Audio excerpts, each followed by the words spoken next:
Thank you all for coming. We're a little early, but we are going to start right on time at 6 o'clock. Can y'all see me?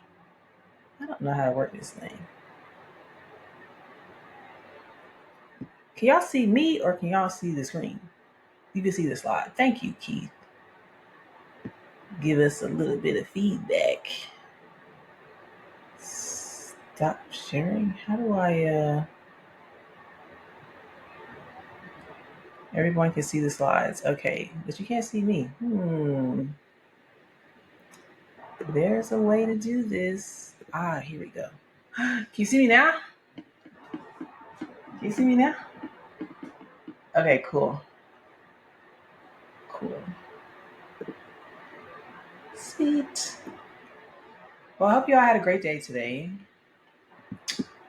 My day is chaos as usual, but I'm glad that I get to talk to y'all today because I usually don't get to talk to people that are not working for me in some capacity. So it should be fun. Where are y'all at? Like, what state are y'all in? Are y'all in New York? Ohio, Philly, Georgia, period. Washington State, Maryland, okay, DC. Ooh, ooh. I too wish I was in New York. It's a party going on in New York. Christy's from New York. Okay, cool. Well, it's 6 o'clock, and so I want to turn off the space here first and foremost. We're gonna go ahead and get started.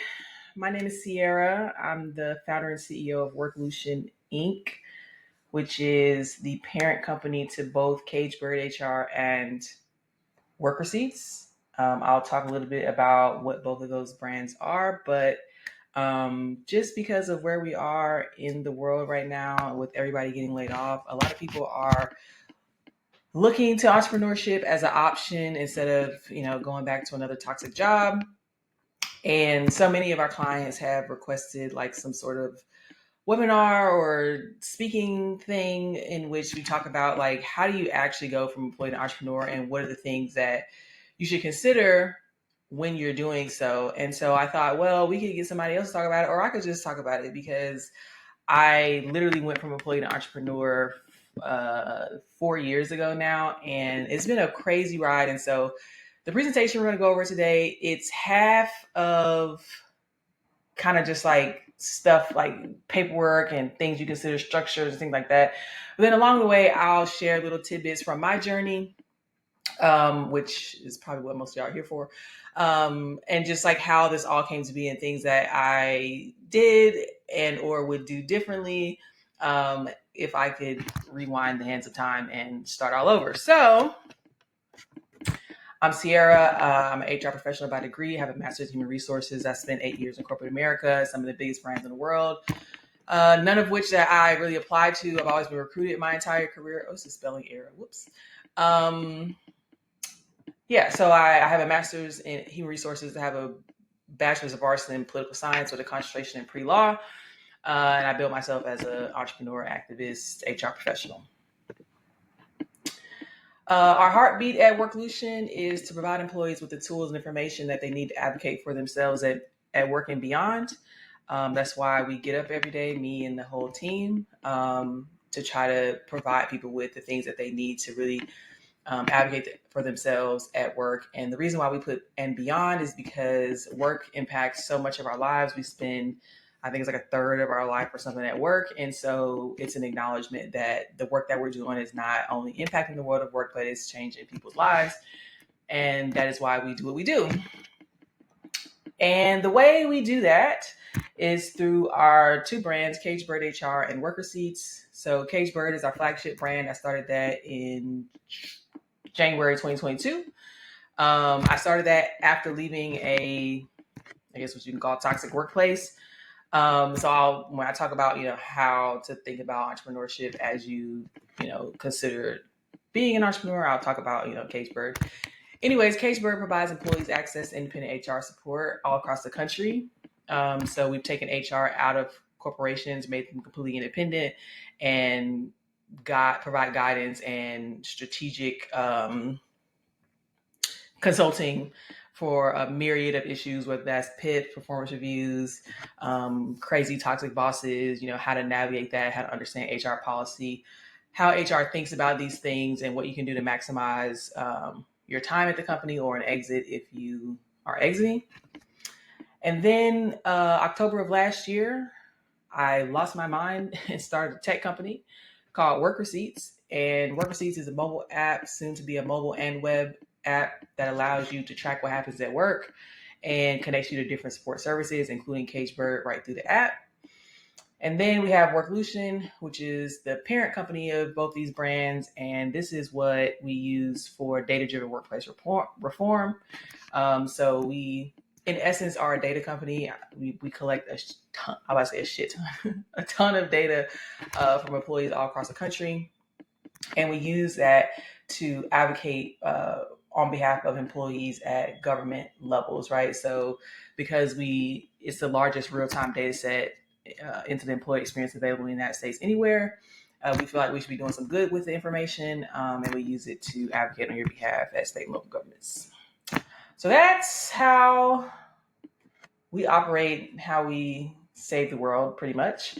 But I'll take you back kind of to 2022 and some things that you should think of when you are thinking about starting a business. And I always say you should start with the vision first. And a lot of the times people say like, oh, you need a business plan. To be quite honest with y'all, this is like right now in this moment is our first time putting together a formal business plan. I know that sounds a little chaotic, but it's just the reality of growing and scaling a business. Like you're not always going to have time to sit and write down a bunch of stuff and all your thoughts. And the reality is 99% of what you write down is going to change anyway. So it's like, what is really the point of doing the whole business plan? But there are some things you should consider if you're going to start a business. And it's really 4 things, right? One, is it going to be a solo practice or business where you are the only person in the business and you are providing the good and service? Or are you going to have a team-based business in which you plan on hiring people to provide the good or service for you? Is it a lifestyle company, meaning do you want it to just fund a lifestyle? Or do you want to try to go get venture backing because you think it's a venture scalable business? Are you going to bootstrap or are you going to raise capital? You can have a venture backable business that is not venture backed. Evidence of that is Work Receipts. Work Receipts has lots of people that want to invest, but we are bootstrapped. And so how do you want to go about funding the business? And then do you want freedom or do you want growth? So do you want to just have a lifestyle brand that provides you the lifestyle you want and kind of can do what you want? Or do you want to grow and scale a business into like a big, huge thing? Now, for example, when I started CageBird 4 years ago, in my mind, because you have to remember, I'm fresh off of out of a toxic environment. So in my mind, I'm thinking, okay, this is my break before I go back to work. So I was like, it's going to be a solo practice that's going to fund my lifestyle, that I'm going to bootstrap because it's a service and there's not a lot of startup capital needed. And it's going to give me freedom for a defined period of time. And then I'm going to go back to work. Every decision I made thereafter reflected that vision that I had for the company. Short term, so I don't need to invest in a website and branding. I don't need to trademark nothing. I just need to get a booking link and slap the stuff up there and tell people this is what I'm doing. And that's honestly what I did. So when I launched CageBird, I got it was a appointee at the time. I don't know if they're still in business, but it was just the Calendly of the day. And it was like $12 a month. And I got a little booking link and I put it up on my Instagram and I made a post about it. And then an hour later, somebody had booked an appointment, and then kind of like the rest is history. And I'll talk about the history thereof. But my point is, because in the beginning I thought about, okay, this is really just like a short-term thing, like a little side hustle. I don't really need to invest a lot of money up front. So when you're thinking about starting a business, you really need to answer these 4 questions, and then everything else will follow after that. Now, the last thing is, just because you decide this today doesn't mean that's what it's going to be tomorrow. And I'm evidence of that, because my side hustle has now turned into a nationwide business. And I didn't start it with that in mind. I started just to help people and to like give me a little cash while I was like on my eat, pray, love moment around Italy. But the market responded to the value I was adding, and it has grown and scaled. So just because you start one way doesn't mean it's how you're going to end. Most businesses pivot like 2 or 3 times in the first year anyway. So just be flexible with yourself and give yourself grace, even if you thought it was going to be one thing, but it turns out to be something different.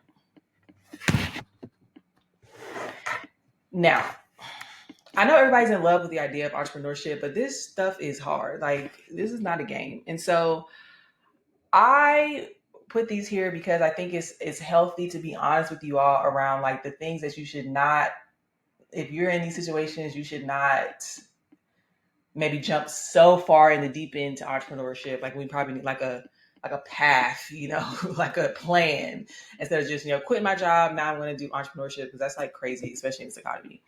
So if you're escaping a toxic job, you do not need to start a business. You need to heal.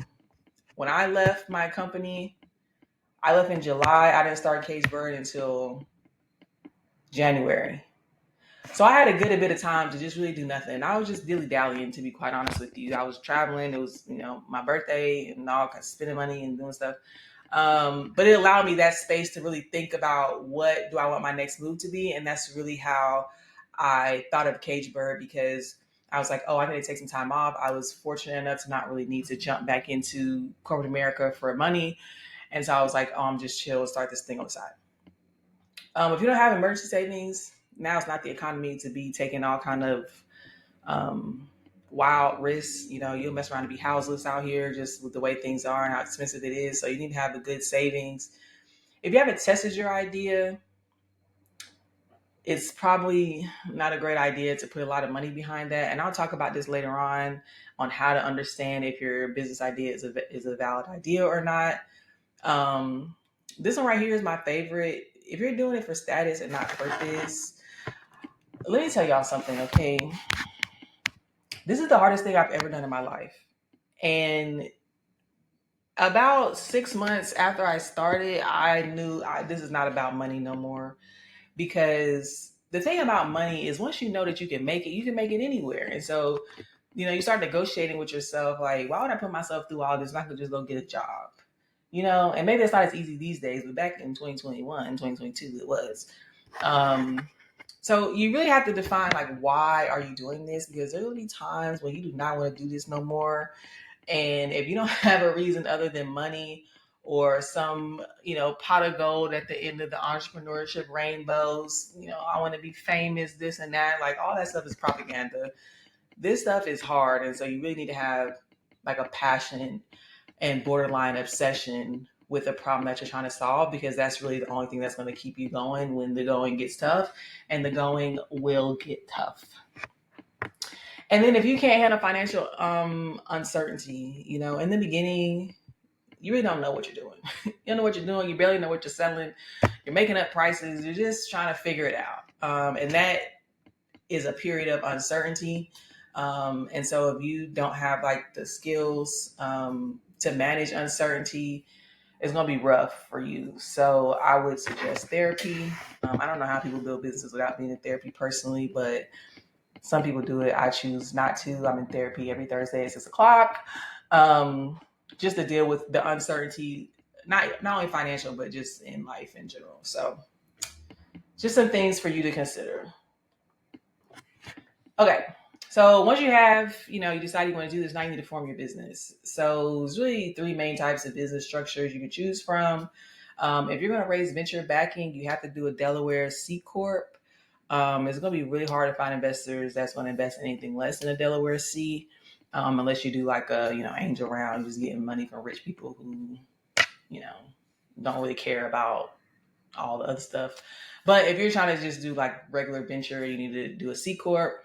If you're not trying to do venture, you just want to do like a lifestyle brand or like a lifestyle company, or like you're the only person that's doing it, you just do like a regular S Corp or LLC.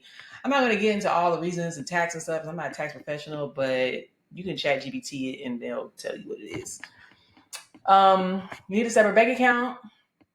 You need an EIN. Do not pay nobody to get your EIN. You do it for free. I was flabbergasted when I found out somebody paid $100 for EIN. I was like, beloved, that's free. You just go to irs.gov once you file your business entity and get an EIN. And then you need some sort of accounting. I use QuickBooks. It's like $30 a month. You just need something so that you can give it to your tax person at the end of the year. It doesn't have to be really fancy again. In the beginning, you're really trying to keep costs down as much as humanly possible. So just go get the cheapest accounting system. It'll do. And then when you open a business bank account, ask for a bank letter at the bank. It's going to save you a whole heap of headache later on. A bank letter is just saying that you have the authority to do stuff with that bank account. If you try to like file for like an MWBE, or if you are trying to get a bank loan, or sometimes, I don't know, just get a bank letter. You just need to have one. And you need to have a checkbook. Now, the thing about checkbook, I personally would just order a checkbook, like just one checkbook, but you can also have the bank print checks for you. I know you're like, Zara, it's 2025. I don't need checks. Because you have to pay taxes. You got to pay a lot of stuff to a lot of different states. And it's just easier. If they don't do online payments, it's just easier to have a check right in front of you and pop it in the mail. So finding your business idea. This is probably the second most important part of the entrepreneurial journey. And it's, when they say like, oh, businesses pivot, this is why. Because people haven't really done their due diligence as far as testing their idea. And I talked to a lot of entrepreneurs, and it seems we've gotten confused with what a belief is and what a problem is. So a lot of times I meet an entrepreneur and they'll be like, I'm solving this problem. But it's really something they just believe to be true. For example, they might say like, I believe that New Yorkers don't ride buses because it's hard to ride the bus. That might be a belief that they have because they've tried to ride the bus and it's not a great experience, right? And so then they'll go pontificate on how to make riding the buses a better experience. And then they'll go start a tech company that somehow makes riding the bus a better experience. And then they'll be sad when it doesn't work, because if they would have talked to riders, maybe they would have found that they don't ride the bus because the bus is expensive. They can't afford it. And so what they should have done was they should have made the bus free.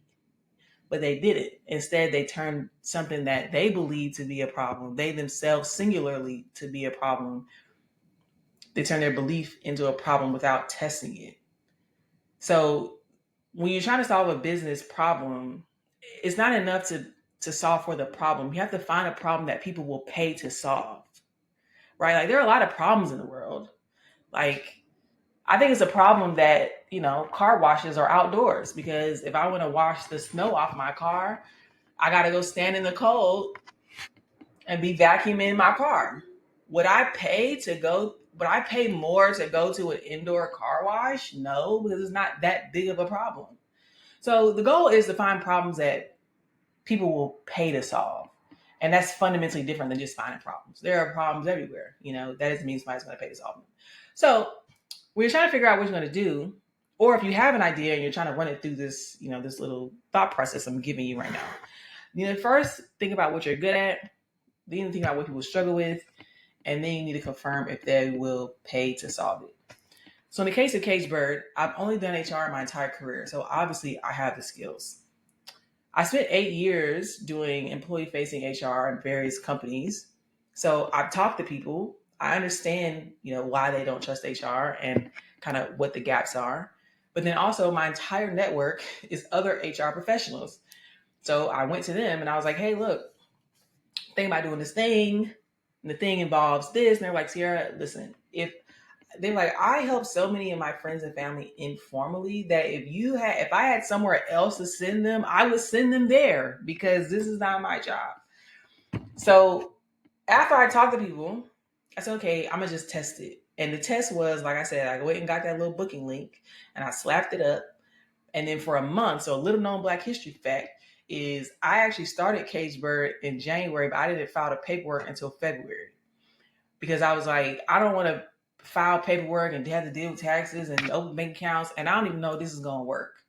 So I went a whole month without no type of business paperwork, because I was just testing it. And so, like I said, I've launched, and an hour later, somebody had booked an appointment. And by the end of that month, I think I was doing $400 a day because I was charging $99 an hour. So 4 appointments a day on average, at $100 a pop. So that's $2,000 a week. It's $8,000 a month. That's a good business, you know. So then I went and filed the paperwork. So ways to test it: interview, talk to people. Don't talk to them about what you believe is the problem. Talk to them about what their lived experience is. I always say that to be a good entrepreneur, you have to go through life with a consciousness about yourself. You can't just exist in the world. You have to be consciousness and in relationship with it, meaning you have to be paying attention to how other people experience the world, how other people move through life, and be conscious enough to understand, like, okay, where is there a problem that may require a solution that could turn into a business. So, you know, read the newspaper, pay attention to what's going on in politics, and be a conscious human as you move through life. And a lot of times when you do that, the ideas will just start flowing to you because you'll just see there are a lot of problems. But again, the key is finding a problem that people will pay to solve. Got it? Got it. So then you have to figure out, okay, well, is it going to be a product or is it going to be a service? Now, the two material differences are money to start, money and time to start. If you're starting a product-based business, you have to somehow fund buying the product. And right now, with the whole China tariff stuff, everything is expensive. So I personally wouldn't start a product-based business right now, but people are doing it. And if that's what you choose to do, knock yourself out. The only thing I would say is try to buy as little inventory as humanly possible in the beginning and move that and then buy more. So again, it's all about reducing the amount of money we're spending in the beginning until we can prove that this is a viable, profitable business. And then if it's a service-based business, the main thing you're going to focus on is the systems that is going to get you your time back. So I always say entrepreneurs only have one thing to our name, and that's time. And so the better you use your time, the faster your business will grow. And so if you have a service-based business, you got to focus on things like booking systems, automation, so on and so forth. Whereas product-based businesses, you got to think about manufacturing, inventory, and how you're going to get your product to market. What I will say is that it doesn't really matter what you're selling in the beginning. You're always selling yourself. So keep that in mind, because when I started Caged Bird, it wasn't really about Caged Bird. It was about me being the subject matter expert I am and understanding the problem, and people believed in me and my expertise. And then over time, I built that into a brand. So you're always selling yourself in the beginning. It doesn't matter what type of business it is. If you go raise money, they make content all the time about how at the earliest stages they're investing in the founder. It's really not even about the business because they know the business is likely to change over time. So once you know your business and what you're going to call it and how much, if it's going to be product, service, then you have to price it. Now, I'm supposed to tell y'all to do all this stuff, and you should. I didn't do it, but you absolutely should. Your price communicates your value to the market, and there are lots of ways to come up with how to price things, but the reality is you're going to guess. You're going to make an educated guess, and then from there, you're going to let the market tell you if it's too high, too low, etc. Now, if you want to research market rates, go for it. You can do it on like the internet. You can factor in your taxes and overhead, and then you can start with like just a basic price, like, oh, I charge $1,500 for this, whatever. And then you need to be confident in whatever number that you come up with because you have to sell yourself. In all actuality, you're going to guess. You're going to say eeny, meeny, miny, mo. You're going to pick a number, and then the market is either going to tell you that that number is too low or too high, and you're going to adjust accordingly. If all else fails and you're like, man, I did all this research and Sierra told me to guess, but I don't know what number to guess, Here's a cheat code. If you take your salary and you divide it by 2080, that gets you an hourly rate. That hourly rate is what you know you're worth in the market for a fact. Okay, so you know that your job pays you $100,000 a year, then whatever 2080 that is, let's just call it $50. Then you know that your time at a minimum is worth $50 an hour. Then you have like a solid number to then go up or down based on your experience, your expertise, the cost of the product, whatever, so on and so forth. Now, back in the day, when I started Cagebird, I started at $100 an hour. It was $99 an hour. I don't know why I chose 99. There was no rhyme or reason for that. I just did it. And I just felt like, that seems like a reasonable thing to say. Like, hey, I charge $99 an hour. Over time, I learned a lot about why charging $99 an hour was a problem. One, an hour is just not enough time. People are going through some very complex work situations, and $99 was not enough time. $99 for 1 hour was not enough time to get through all of that. And the level of expertise I had to bring to those calls for $100, it was just not it. So I learned pretty quickly that $99 for an hour was too much time for not enough money. So then I said, okay, maybe I don't need to give people an hour. I really just need to understand what's going on such that I can understand if I can help you, right? Because that was the other issue. People was paying me $99 an hour, but if you call me and you already done signed your severance agreement, there's nothing I can do for you, but yet and still you paid me $100 an hour. So I needed a way to figure out, okay, how can I figure out, do people even need me while also respecting my time? So then we moved to $100 for 30 minutes. And then we started upselling what we call now extended support packages. And the reason why that works so well is because you have this initial call where you kind of tell me what happened. We can quickly assess if we can help you. And then if we can help you, we know, okay, if you're dealing with, 5-6 different issues, you're going to need probably about a month of support.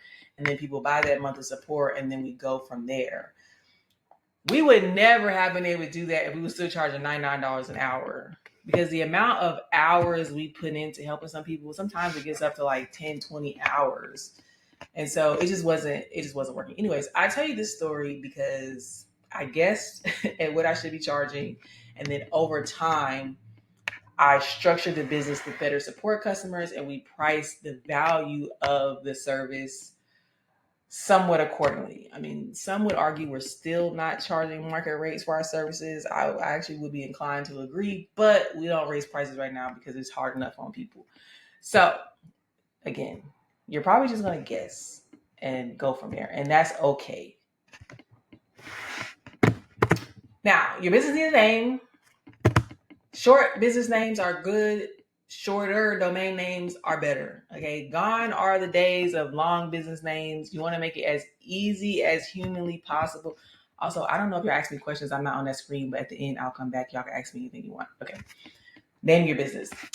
Gone are the days of super long, hard to spell business names. Now, don't drag me, because receipts, the I before E in work receipts, it's hard for some of y'all, but I thought of that and I bought every spelling of work receipts, right and wrong. So no matter what you type into the browser, give or take, it's always going to put you back to my website. So shorter domain name if you can. Give it a once over to make sure that in the trademark search that nobody owns it. Fun fact, I didn't do no type of trademark search. I was like, man, I hope, Toni Morrison, she ain't, trademark Cagebird, but if she did, oops. Luckily she didn't. So now I own the registered mark Cagebird HR. I'm also not a fan of personal ties to your business name. And the reason for that is like if I started Sierra Gross's ice cream shop and I scaled it to billions of dollars and I tried to sell it, 9 times out of 10, as a condition of the sale, you have to sell away the rights to your own name because your name is the brand. So I'm not a fan of that. But people do it. I don't really know why. I think you should tie it to something else so that, if you do go off and do $100 billion, you can at least write a book about it and sell it under your own name.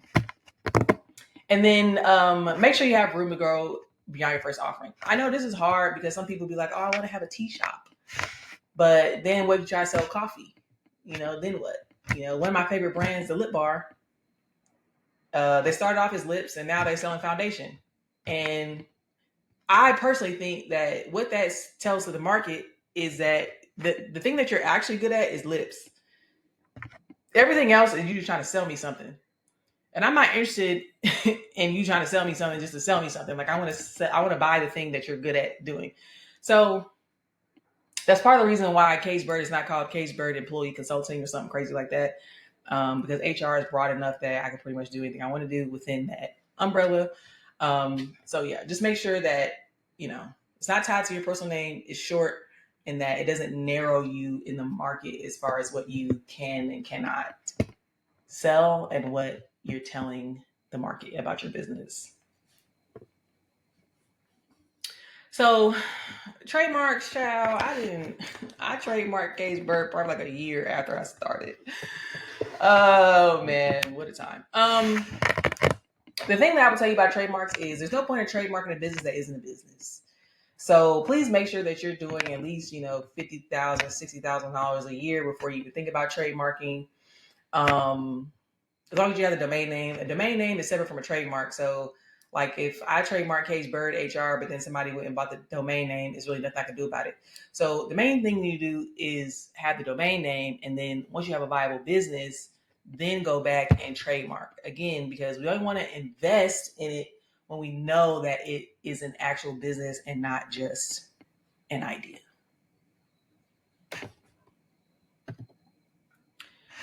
If you don't get an MWBE certification, you need to do it the day after you file your paperwork, or within the first 6 months. The reason is because if you wait until you start making money, they got a lot more paperwork and questions that they ask you. Whereas if you just started and you don't got no paper, no money, no nothing, it's more simpler to file your MWBE certification.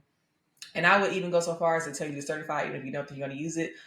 Most of them are free these days. Like they don't really charge you anything for the application. So there's really no negative side of doing it other than you having to recertify every X amount of years.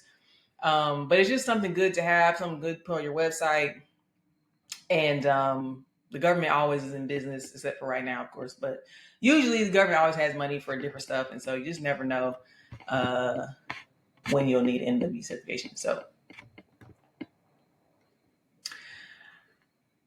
bootstrapping.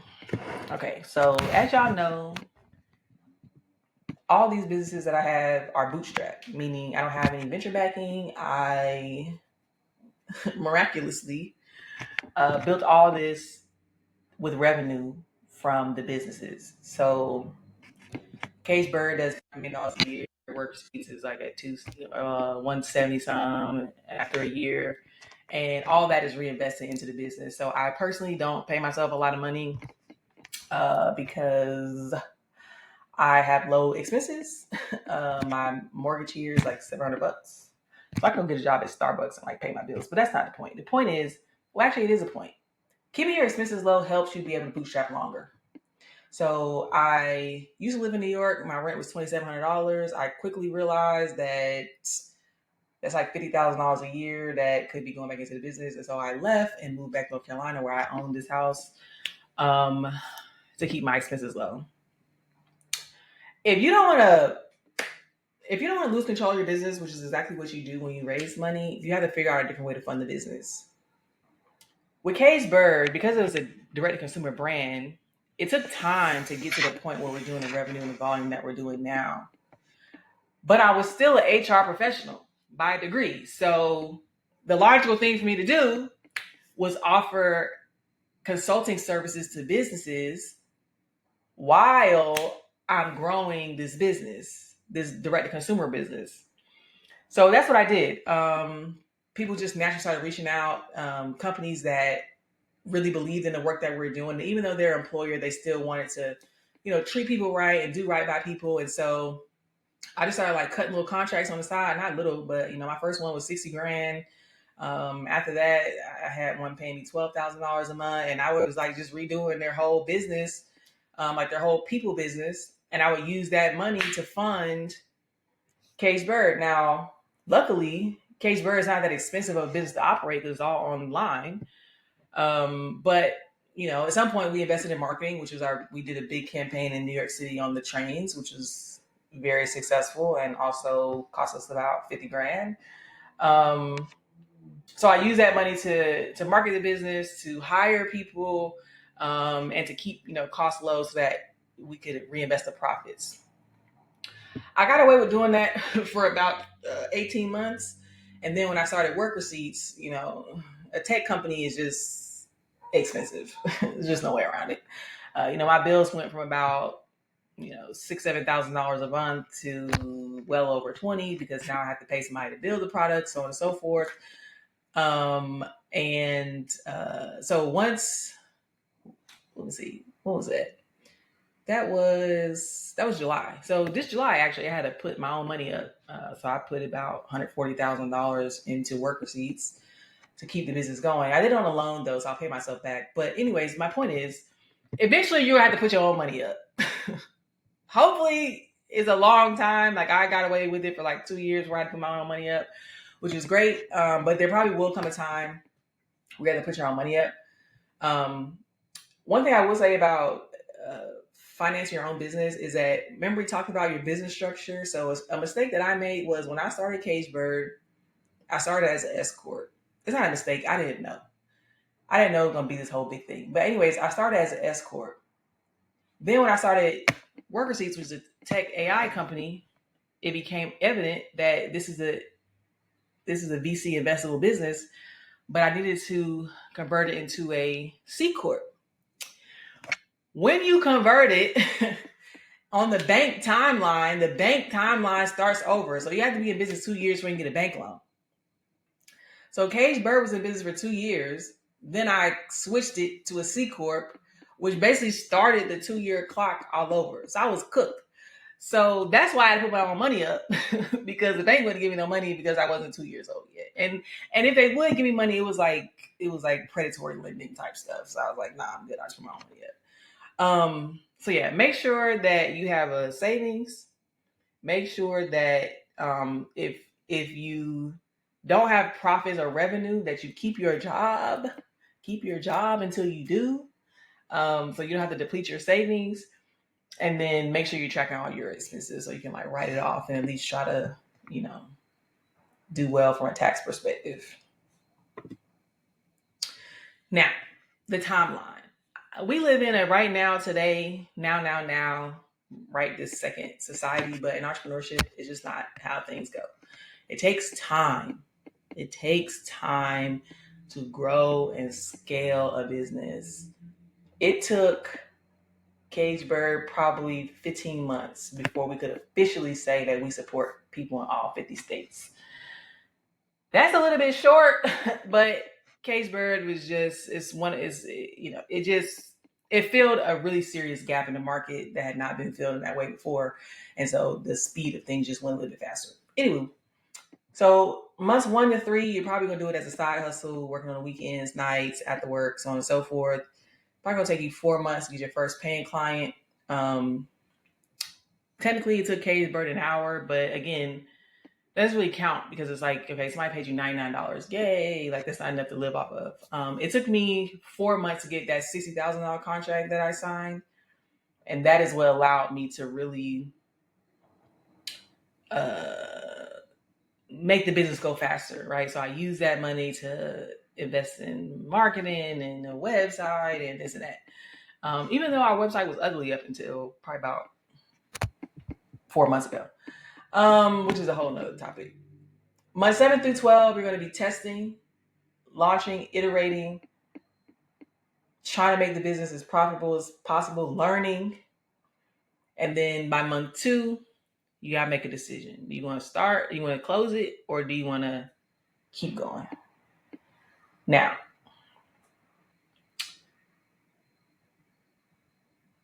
this is probably the hardest part. The first year is hell because if you're trying to work a business or a job and do this, it's like you don't have a lot of time for a lot of other stuff, which is back to my first point of if you're not really passionate about this, it's really no point in doing it. Because if you're trying to start like a lifestyle business that's like doing 100, 200, $300,000 a year, like you got to be really passionate, because as long as there's a easier way to get money, like it's always going to be in the back of your head. So this is the timeline that it really takes to, scale a business up to the point where you can decide if you wanted to, go back to work or stay on this path. Go fast and break things is propaganda straight out of Silicon Valley. It's just not. It's just not reality. Even companies that do go fast, it's because they have an injection of capital from venture, and even then, 99% of the companies that get venture fail because they are going fast and they're breaking things and they're not trying to create sustainable long-term businesses. They're trying to return the value back to the venture capitalists. So don't believe in go fast and break things. It's really reckless and irresponsible and just not true. So there are a lot of things that you'll learn in corporate America, as far as skills that can transfer into the entrepreneurship experience. I'm not going to read this. I will give y'all the deck though, but I do want to point out one thing. While you're in corporate America, if you are thinking about starting a business, the best thing about corporate America is it will show you exactly how machines run. And it will be in your best interest to learn. Because I am the child of an entrepreneur. So we didn't grow up talking about, what's going on at the company Christmas party and how corporate America works, right? My dad was a hustler, okay? So he was a solo entrepreneur. So, but when I went into corporate America and specifically in HR, it gave me kind of this high level overview of all the different functions of a business and how they work together and what does job titles look like and how do we, communicate cross functionally and what is the business strategy development process look like. All of that stuff you should be paying attention to and trying to learn as much as humanly possible, especially if you're trying to create like a venture scalable or even a business. I mean, it don't got to be venture scalable. You can have like, 8, 9 employees and be doing a couple million.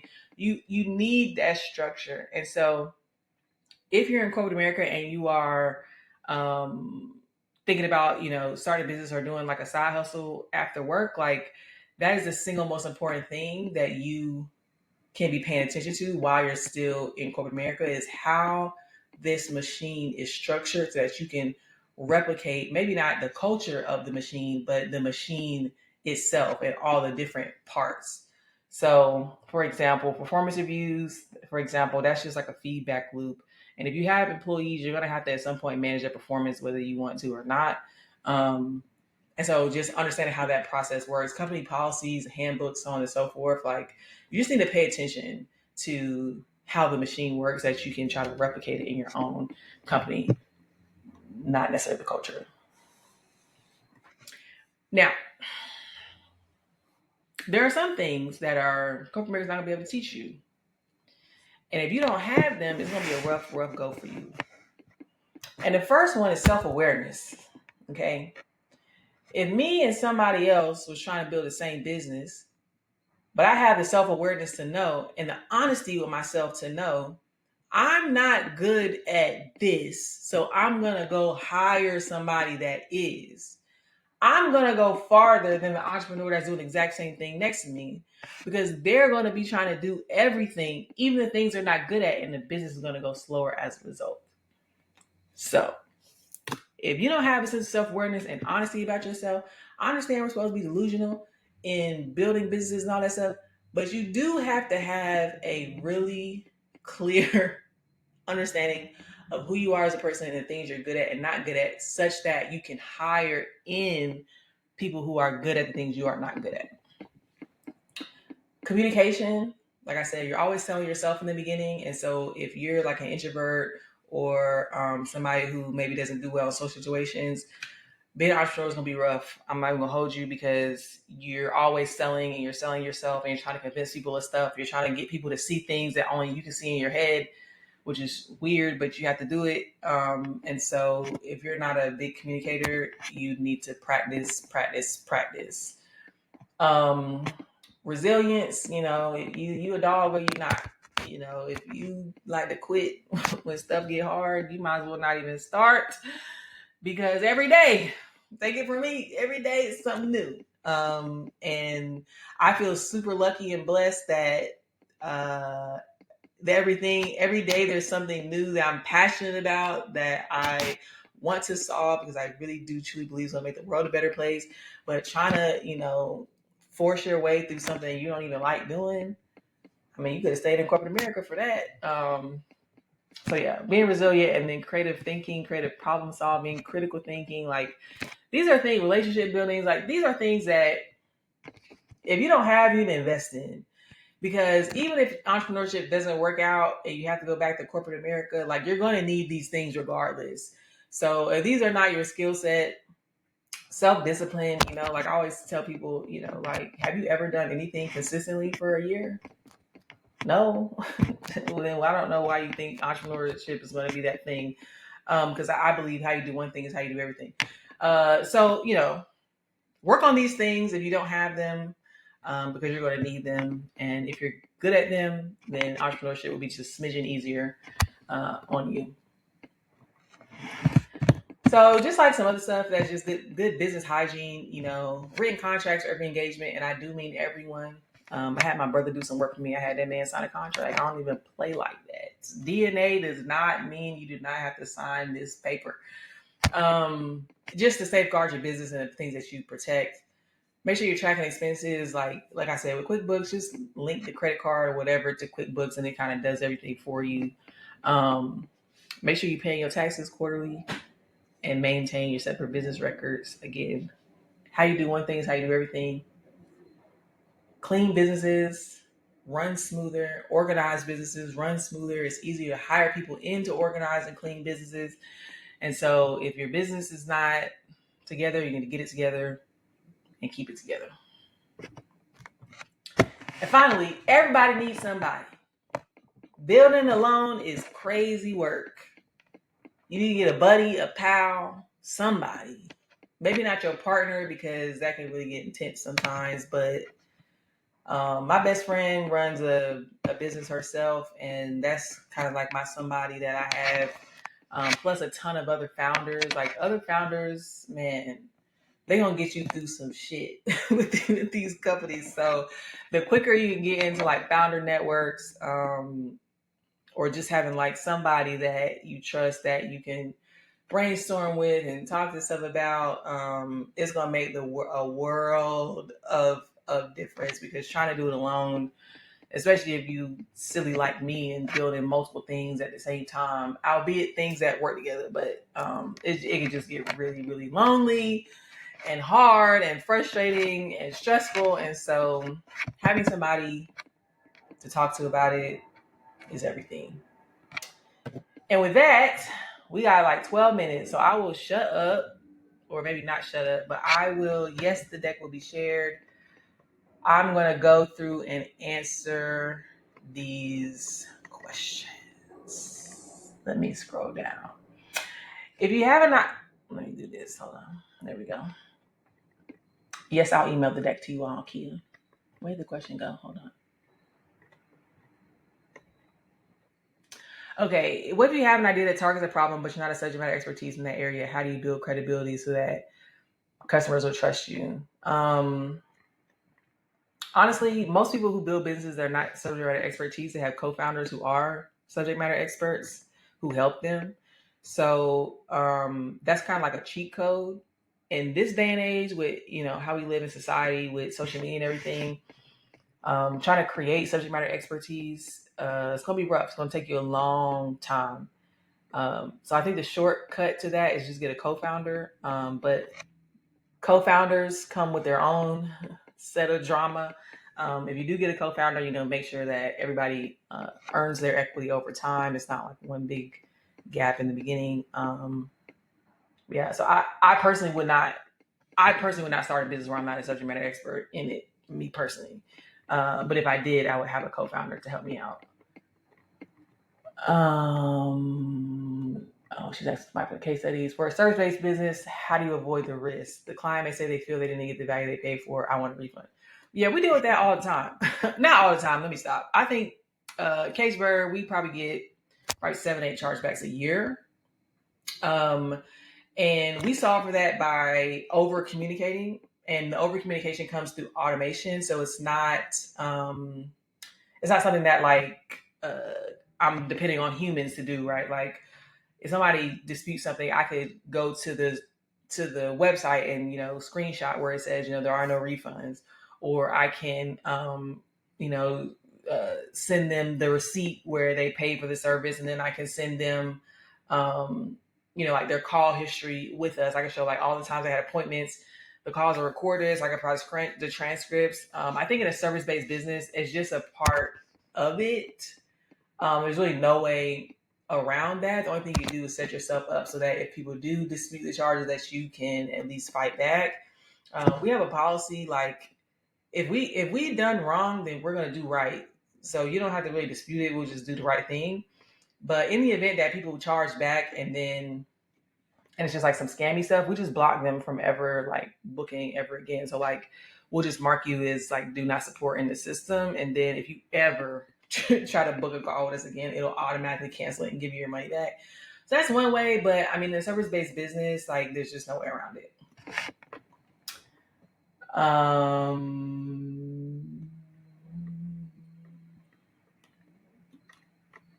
Okay, this is Jane Simone having a conversation. Is the contract for your engagements mostly NDAs or is it full service agreements? It's both. It's both. Everybody has signed an NDA that lasts 2 years after it ends. Or like, it doesn't really matter what you're doing. If you're applying for a job here, you have to sign an NDA. And then we also have full service agreements. So the full service agreements for the B2B side of the business is just like, standard stuff. This is what we're agreeing to, this is how much you're going to pay me, so on and so forth. On the direct-to-consumer side of Cageburg, that's just terms of service, terms and conditions that are found linked on the website. How would you recommend being an entrepreneur with expertise in government programs? I think it's a lot of money. It's a ton of money in consulting business owners on how to get government contracts. Like that, people pay big, huge money for that. If that's what you're talking about, like government programs and trying to get government contracts.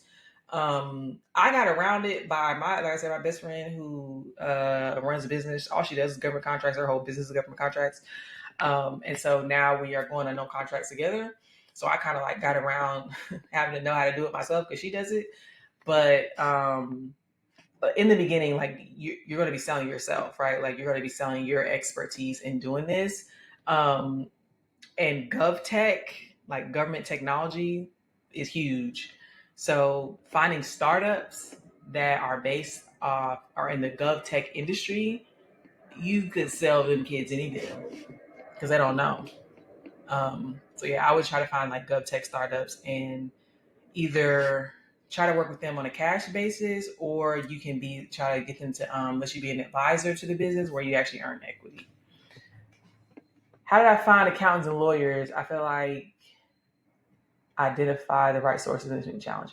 I still haven't found the right accountant. Hell, my last accountant, my accountant I got now, got bought out by private equity, and I was on the hunt again for another accountant. This time though, I have a network of people, so I just asked my network. Yes, Sarah, I will post this on YouTube. And send y'all the link. What was we talking about? Oh, find accountants. Yeah, I just asked my network. In the beginning, I Google searched, to be quite honest with you. And then if you're trying to do a venture backed business and you need a lawyer for like your board of directors and all that type of paperwork. There's really only like 5 or 6 players in the game, and you need to go with one of them. Like you can't have, Bob, your local attorney. You have to like go to one of the big players just because of how venture views your attorneys. It plays into a part of like how serious they take you. So I would say leverage your network. If you don't have a network, just a flat out Google search. Or if you're trying to find like a lawyer for like venture paperwork, just choose from like Cooley. I forgot where my own lawyers is at. I got so many. I got trademark lawyer. I got all kind of lawyers. But yes. Any other questions?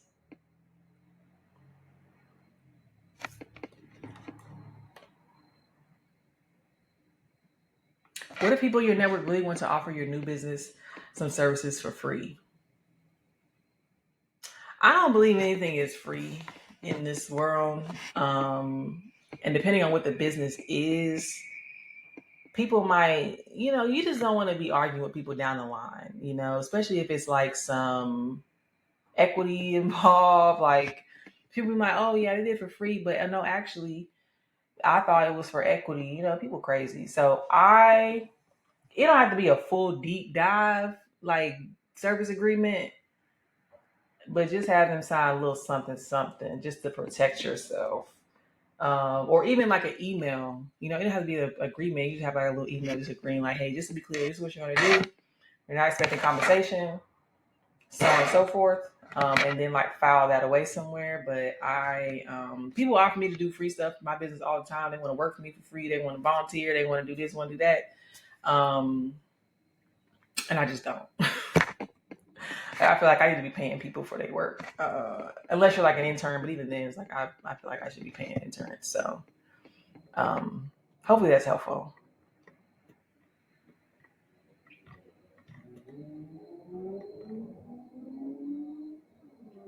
Any other questions? What if you have multiple related services under one brand, no one separate? I have that. So when so Cageberg was LLC, S corp. Then I started Work Receipts, and Work Receipts is a tech company, completely different business. However, I did not want to run 2 separate payrolls.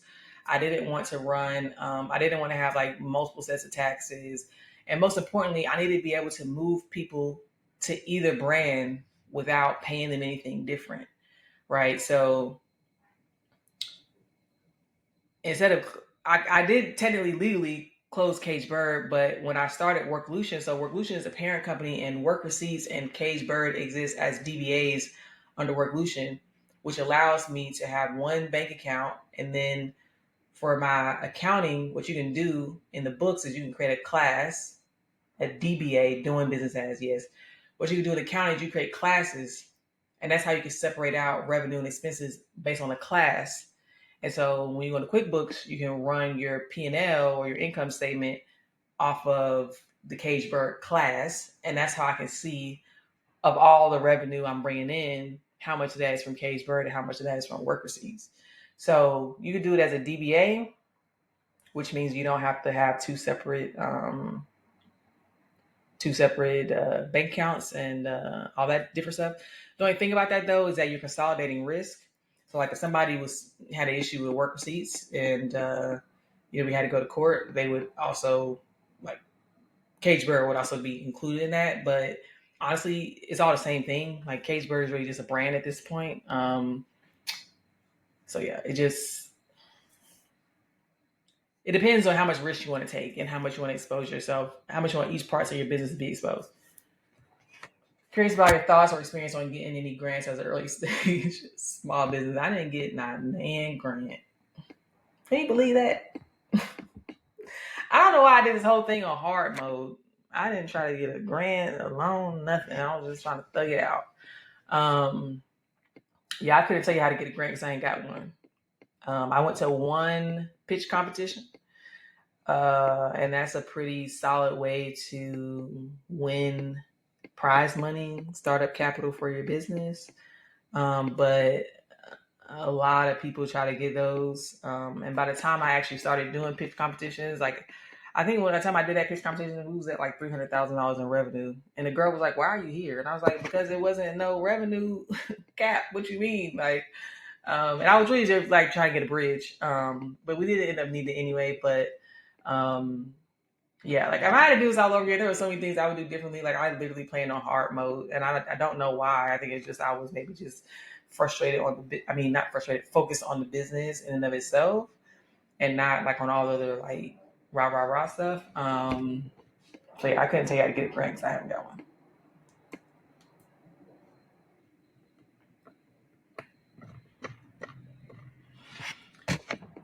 Well, if there are no other questions, right? Always got to play on hard mode. Thank y'all so much for coming. I hope this was a little helpful to you all.